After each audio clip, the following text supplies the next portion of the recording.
vi starter med at lave en formular til vores billedupload.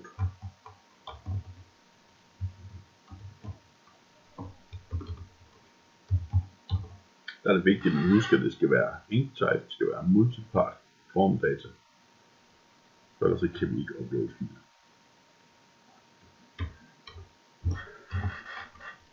Nu er det her jo en lav nyheder, og ikke kun en billedupload, så det vil sige, at vi skal lige have nogle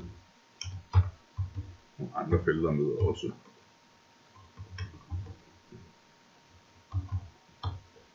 Okay, til overskriften, der vælger vi en type tekst.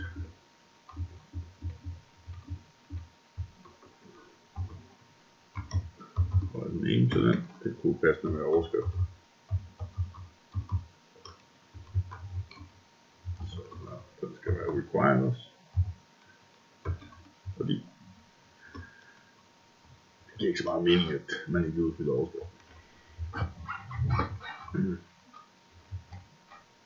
Så skal vi have text area. Selve nyheden. Her kan man godt gøre alt muligt med et ekstra text area til en teaser og jeg ved ikke hvad. Lige nu der holder vi det lige helt simpelt.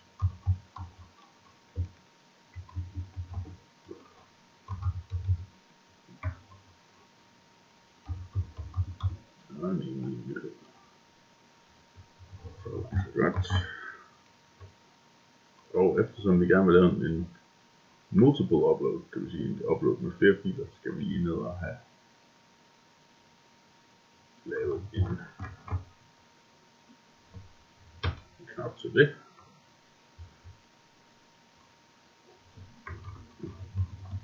Den ser sådan her ud. Input type file, multiple ID. Nej, ID er så ikke sådan. Name, lige images.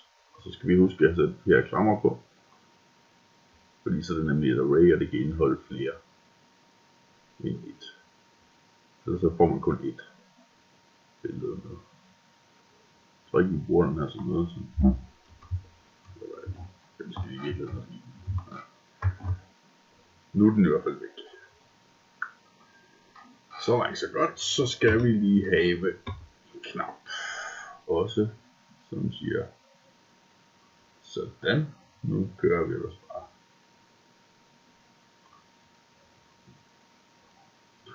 Den siger knappen selvfølgelig ikke. Den siger upload eller opret.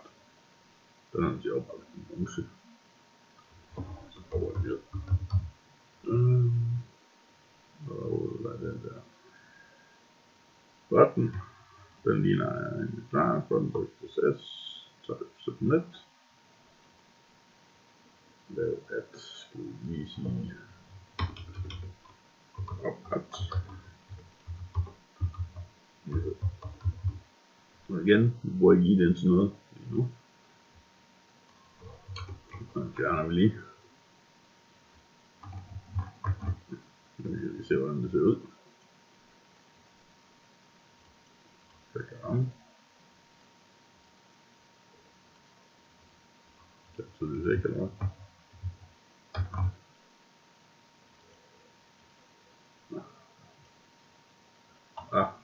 Vi ligger på den her skærm. Bum bum.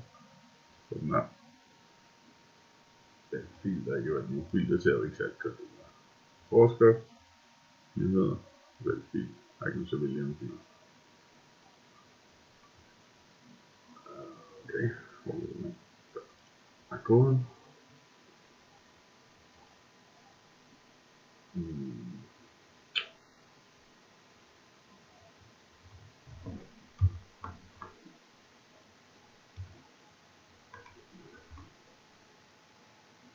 Det kan man sikkert gøre fint på så mange andre måder.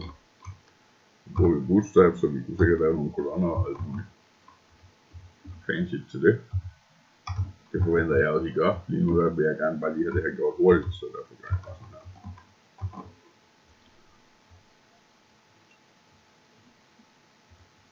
Tada. Jeg kunne da godt lige fyre noget tekst ind på den selvfølgelig. Vi kan se, hvad der er lavet.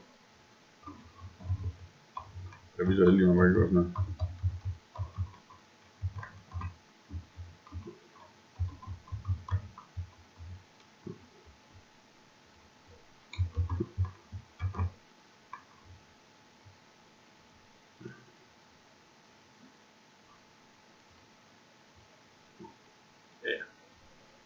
det finder vi lige et bootstrap.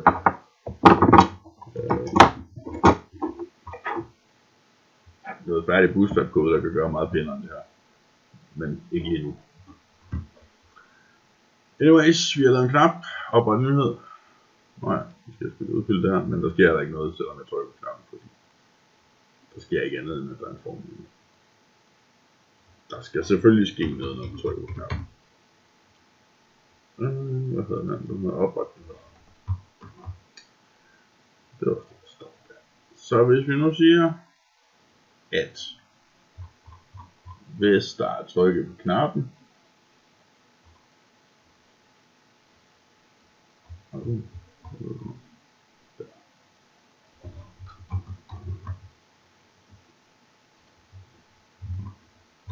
hvis der er trykket på knappen,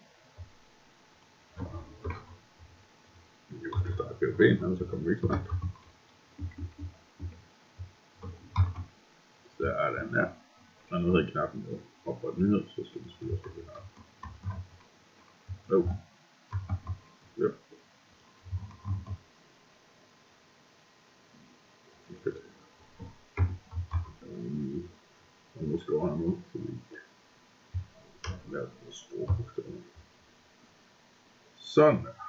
Oprette nyhed. De små bogstaver underscore. Så vi overholder de regler, vi selv laver. For navngivning. Hvis der er tryk på en knap, så skal der ske følgende.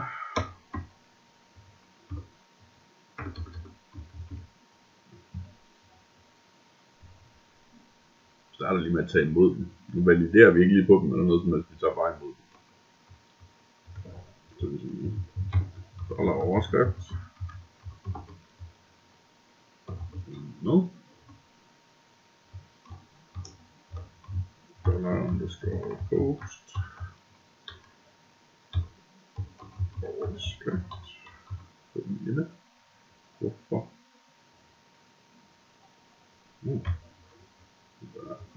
Ja, overskrift.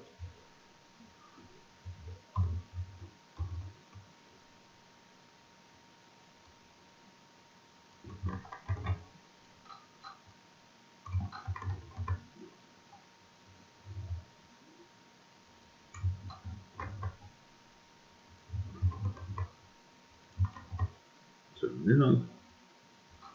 Der er lige imod der. Og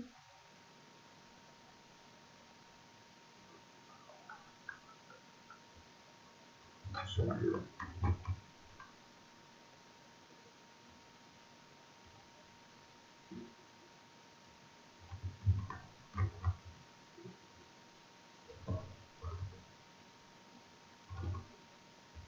Nu vil jeg sagtens bygge en failsafe ind her, der siger, at hvis der nu ikke er nogen billeder, skal den opføre sig på en bestemt måde. Nu siger jeg, hvis der er billeder,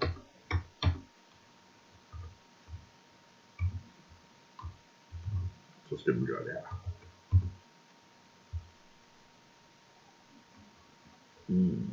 Hvor kan man? Efter noget til. Vent lidt.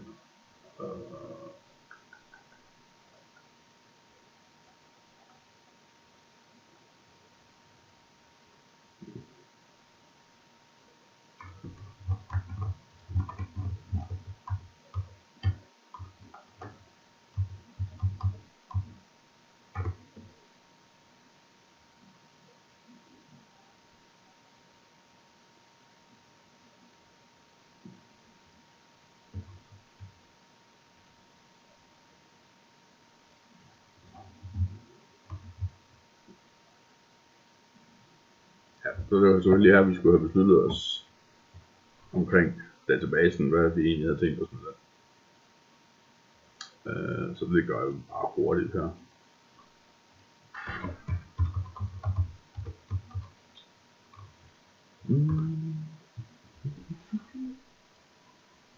Gå ind i my PHP, PHP MyAdmin, og vi opretter en database file, så den skal jeg lige fundet. Så den hedder noget repetition. Og der. Så skal vi have oprettet en tabel. Opretter en, der hedder nyheder. Der skal være nyheds-ID, overskrift, selve nyheden. Ja, det er det, vi gør lige nu. Så ville det være fornuftigt at lave alle mulige data, eller dato, og alt sådan noget, men det blev ikke lige nu. Nyhed. ID. Nyheder i flertal, og nyhed i ental. Så den enkelte nyhed. Nyhed. Overskrift. Og nyhed. Selve nyheden. Nyhed. Måske en lidt dårlig navngivning, men den der varchar. Overskrift. Hvor langt vil jeg have? Ja, det der. 65. Den kan bare skrive. Jeg tror ikke, at det er der, jeg bør bekymre mig så meget om. Og det er til tekst, så bør jeg ikke skrive den. Den er op. Den her skal have en auto increment. Og den er primary.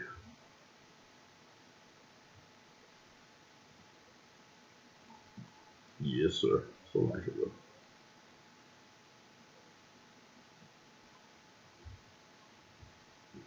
Det var den forkerte udføre. Gem skulle jeg der. Sådan der.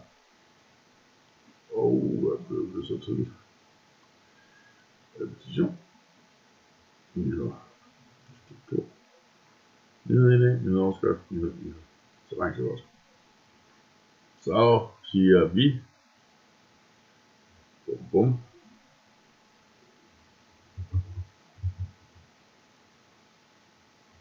Man kan kun oprette en nyhed, hvis man har sat billeder i, siger jeg. Det er selvfølgelig også noget pjat. Men det må I selv regne ud. Ja, det må I selvfølgelig ikke. Men okay. Klarcover. Der kan være oprettet. Ned. Og color ned. Rødsko. Sådan der. Fint med.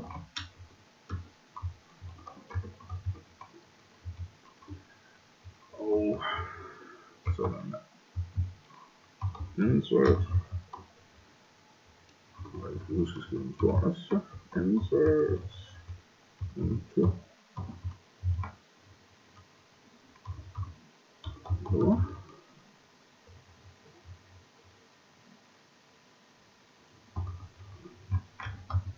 Og yes. En væk, fordi den selv tæller op.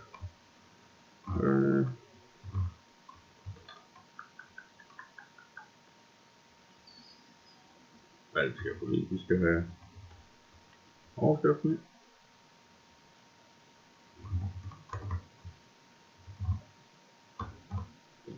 Vi skal have i enkeltdager. Og skal have nyheden. Ligeledes i enkeltdager.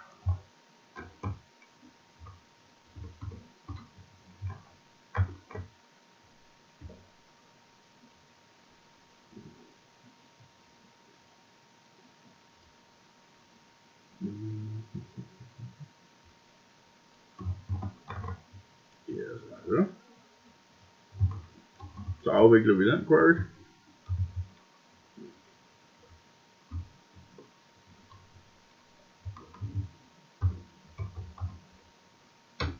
Sådan der. Så bliver den afviklet.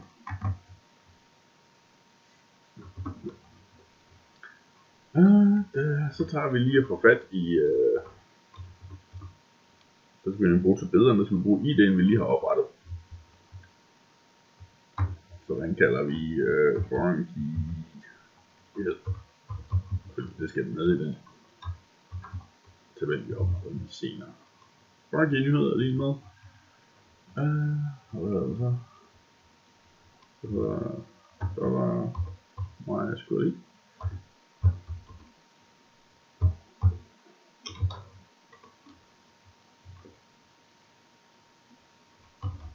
insert.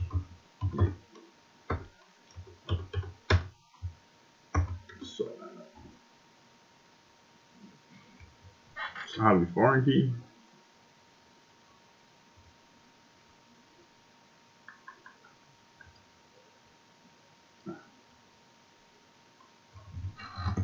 Godt så er vi sådan set klar til selve fil overførselen. Det er jo fat i det array, der indeholder alle filerne.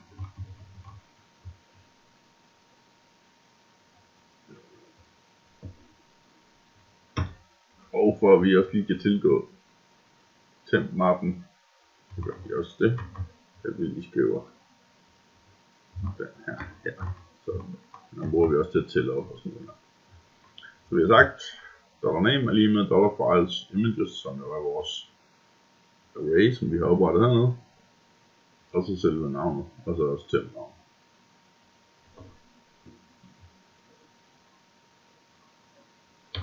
Så siger vi, definerer lige hvad for nogle ting man godt må lov at uploade.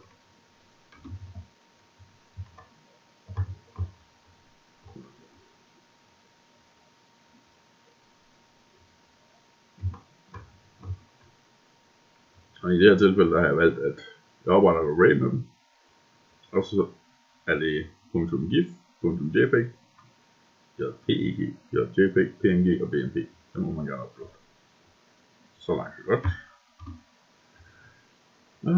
Så skal vi lige have fundet ud af, hvor putter vi den hen.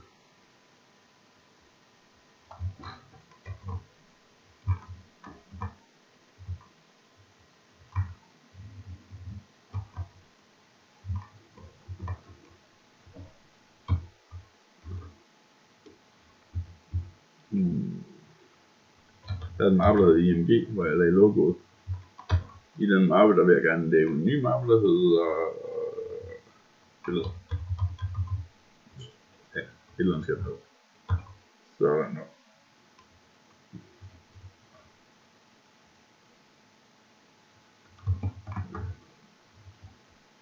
Så vil jeg lige lave det sådan.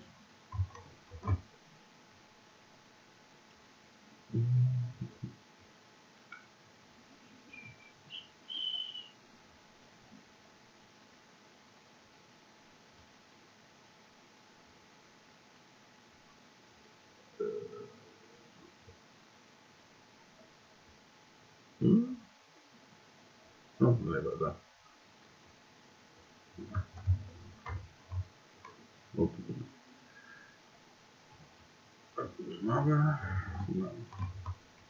Og billeder. Den ligger rent faktisk oppe i roden her.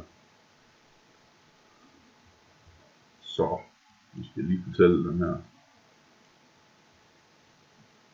At den lige skal niveau op for den begynder på det der. Sådan der. Nu har vi lagt fortalt den, hvor den skal ligge billederne henne. På en live server eller på jeres server, der kan det altid lige en god idé at tjekke her med egenskaber. Og den her nede skal ubeskyttet. Det skal den ikke være. Det kan nemlig godt finde. Så langt så godt. Og så siger vi et.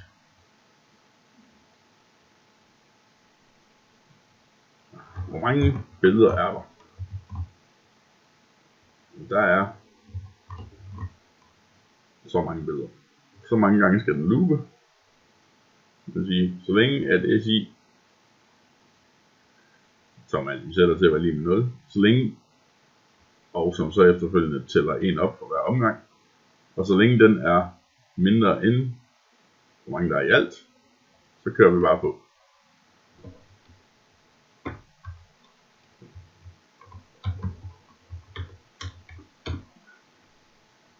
Så kan vi gøre det. Yes. Så siger jeg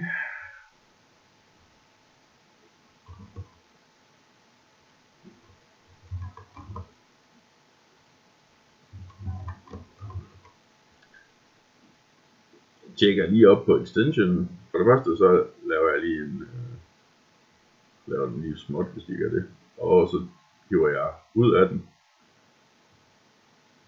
af hvert eller filnavn de sidste 4 bogstaver.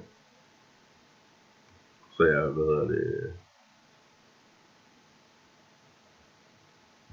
så vi altså looper, så det her det er jo så kun det jeg har fat i er jo kun en fil. Så jeg tjekker hvad er extension, hvad pokker hedder det på dansk, slutningen, ligesom GIF og JPEG og det på hver enkelt fil. Og så spørger jeg så selvfølgelig, det skal jeg bruge noget, det spørger jeg så på. Findes det i det array, som jeg har lavet heroppe i allowed extensions. If an array, hvis den her variable jeg har lavet, den findes i min række af extensions,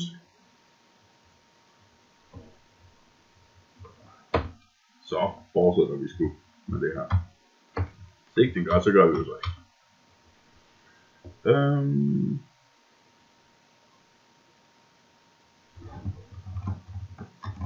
Så bygger jeg lige et nyt navn til min fil, så jeg ikke risikerer, at jeg overskriver en eksisterende fil, eller jeg kommer i problemer, fordi der er nogen, der hedder det samme. Det her det kan sikkert gøres langt mere elegant. Man kunne måske forestille sig et eller andet random, et eller andet smart. Det styrer I helt selv. Jeg har bare valgt lige at gøre sådan her, fordi det er dejligt. Så loader jeg den med white image. Det er lige gået op for mig, at jeg rent faktisk glemte at installere white image. Det gør vi lige bagefter.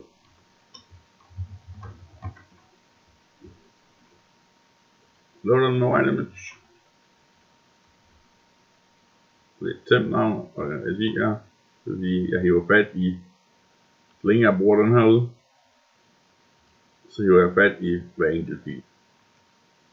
Så mit $image, det er, jeg loader objektet ind i, eller med white image loader jeg objektet ind i $image.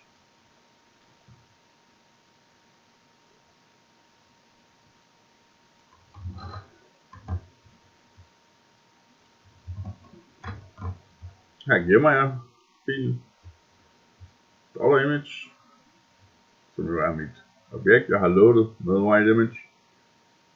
Save to file. Hvor skal det ligge henne? Det skal ligge i det her bibliotek, som jeg har fortalt den her op. Og den skal hedde det her $new name, som var det vi navngav filen her. Så langt så godt.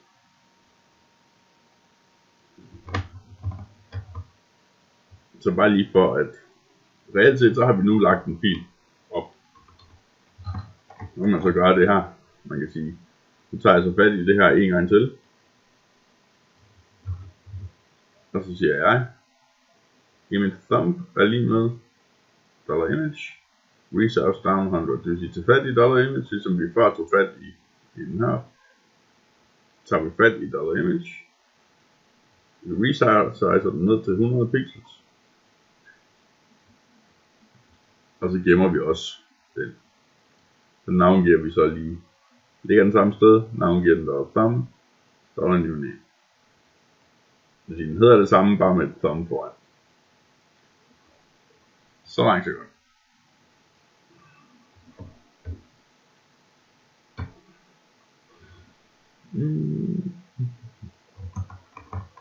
Det kaldte vi den her, den kaldte vi opret nyhed SQL. Så skal vi lige bruge en opret.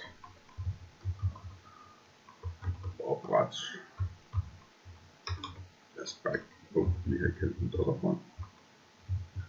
Dollar opret. Det lyder SQL. Lige nu.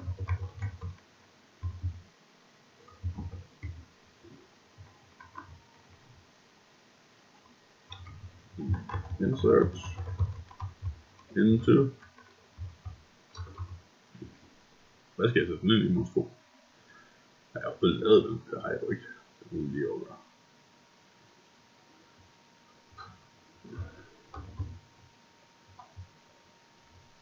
billeder. Så et billede-ID. Den skal have et navn. Den skal have en foreign key til nyhed.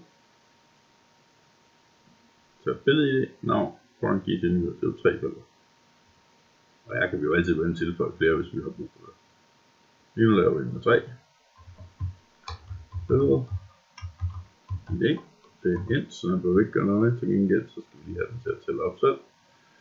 Sådan der, og det er også en primary. Så jeg skal ramme. Sådan der. Og så, og jeg sagde, hvad kaldte vi den her? New name. Det var den name. Ja. Jeg tror bare, vi kalder den billede navn.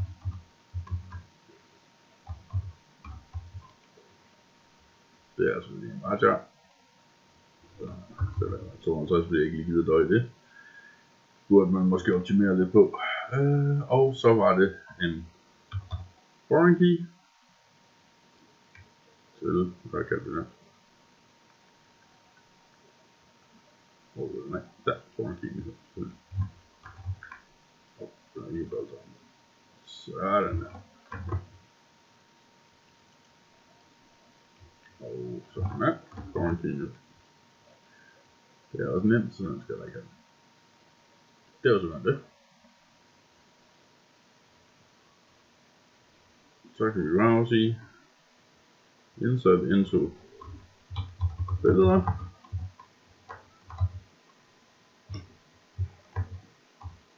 Yes. Kom der noget for mig.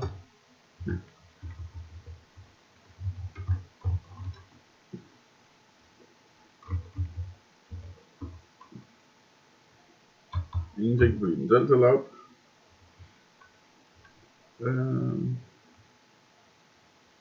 Og hvad hedder den? Den hedder for new name. Jeg har ikke så velvalgt navn nu. Ja. Den er lige velvalgt, men vendingen skal det. Og foreign key. Foreign key her.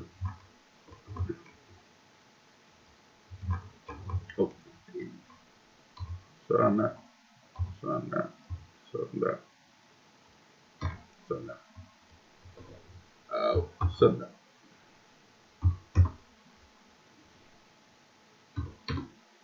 Sådan godt. Så skal vi lige afvikle den også. Og så kommer vi ikke videre. Så skal vi lige query. Se. Okay. Sådan der.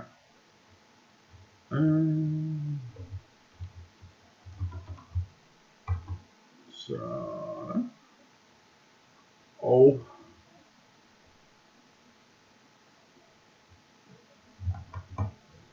så ville det jo være et naturligt valg nu. Og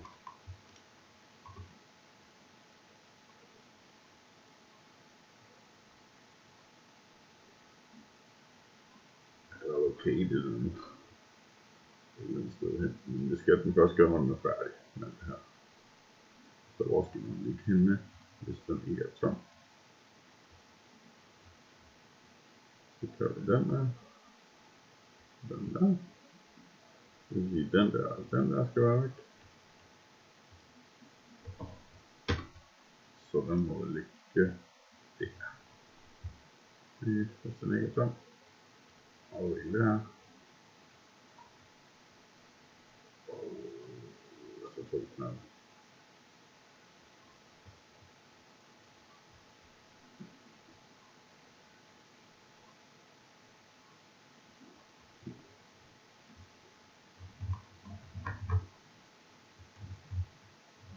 Prøv lige at smide den der. Det må være sådan cirka her.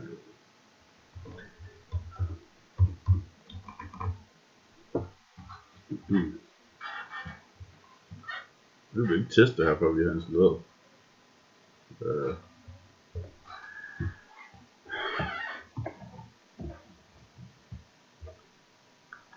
White image, som det var. Sådan der. Og copy. Så må vi lige se. Og hjemmesiden. Nej.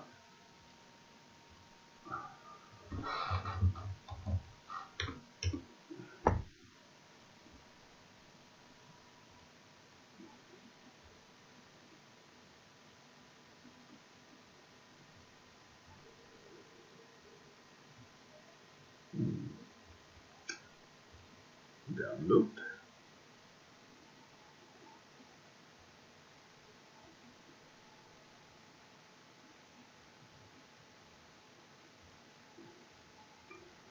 Do we include a white image / white image per bit?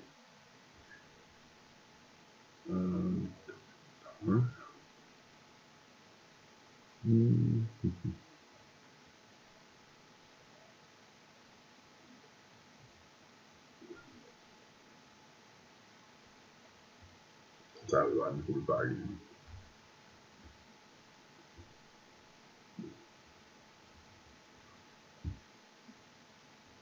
Så kan man vale.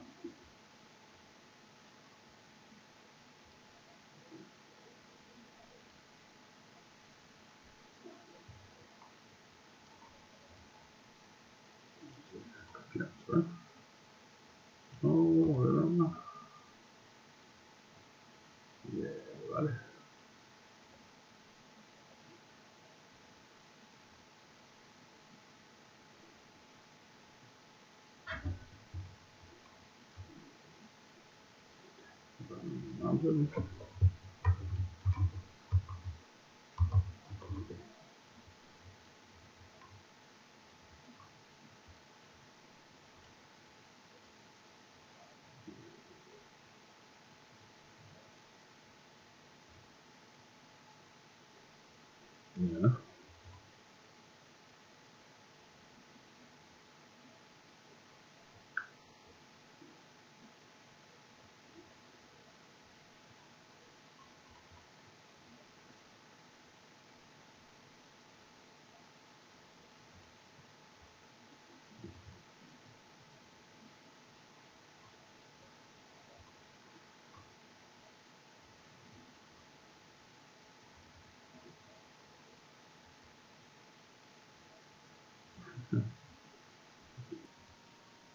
Så det her det virker, skal jeg lige have inkluderet white image.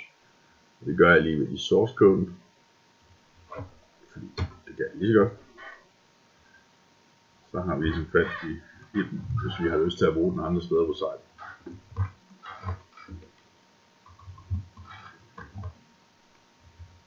Code. Jeg prøver at lade noget helt nøjagtigt. Den ligger admin white image.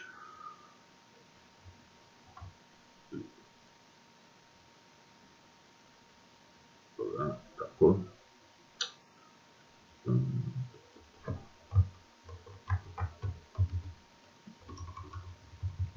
Bare B. Brown. Nej.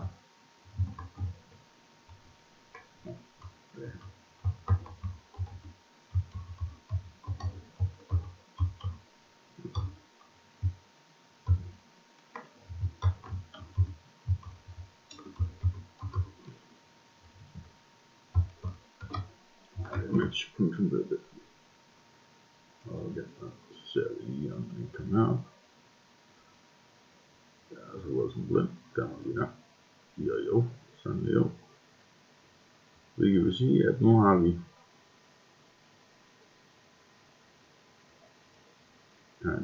kan indsætte noget i vores database. Og forudsat at jeg ikke har lavet nogen fejl undervejs, så vil det her rent faktisk virke.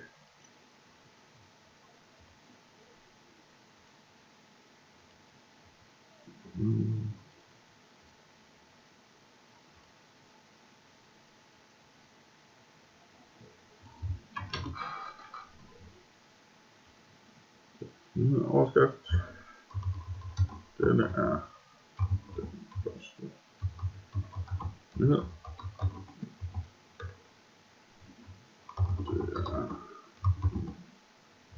Det er helt ny nyhed. Det er fint. Og så skal vi lige lave nogle billeder eller så bare lægge det op. Eller databilleder. Det er godt.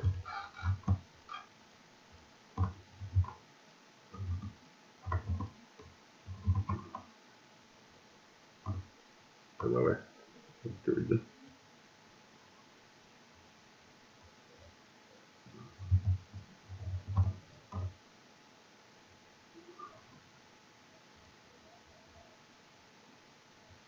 Ja.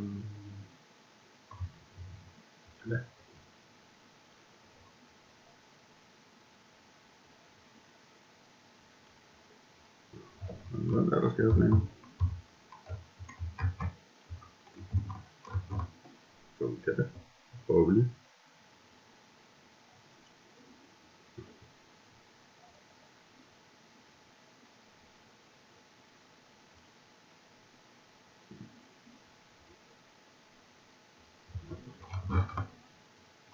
Det var simpelthen rigtig træer. Overskriften.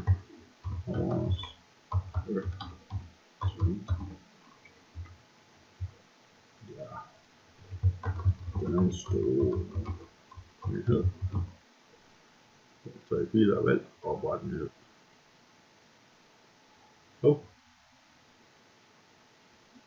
Der var noget med headeren. Der er også noget med, at jeg ikke har sagt noget med OB start og putte buffer. Vi vil i det mindste putte dem i databasen, så lad os se på det. De ligger i databasen. Der er også oprettet en nyhed.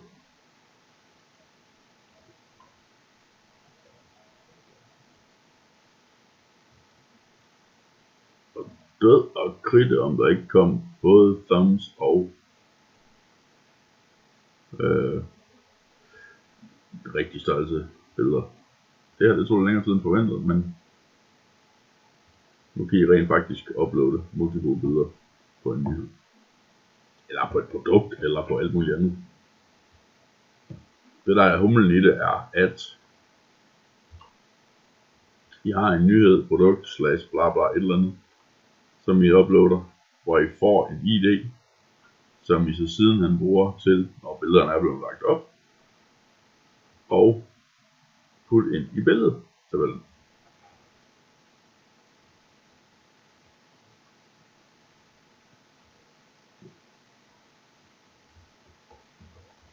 Jeg slutter lige af med at gå ind i min source code, og så siger vi her, når vi nu har fået fat i fundet ud af, at den er blevet, hvis den nu ikke er der page ikke er sat, så den har redirected til page, bla bla, så gør vi sgu lige det, at vi siger, inden det gør vi lige det. Det skal man gøre allerførst. Fordi det siger POP, ellers så gælder det.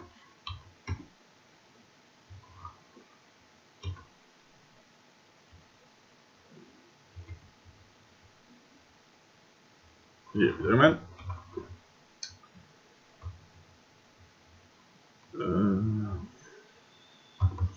Session. Let's go. Start. Vi kan bruge den nok endelig om lidt.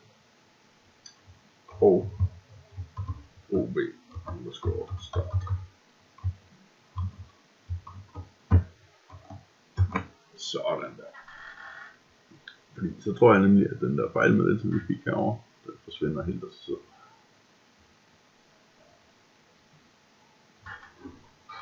Overskriften 2.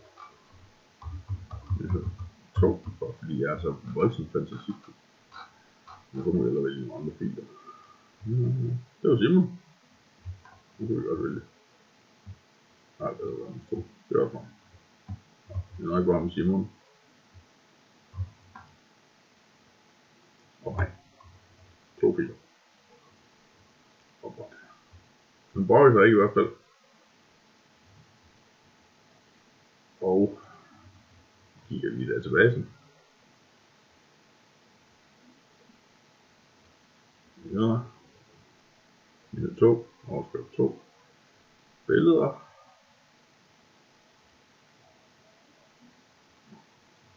Der var så 2 stykker, så de har også foreign key til den rigtige nyhed.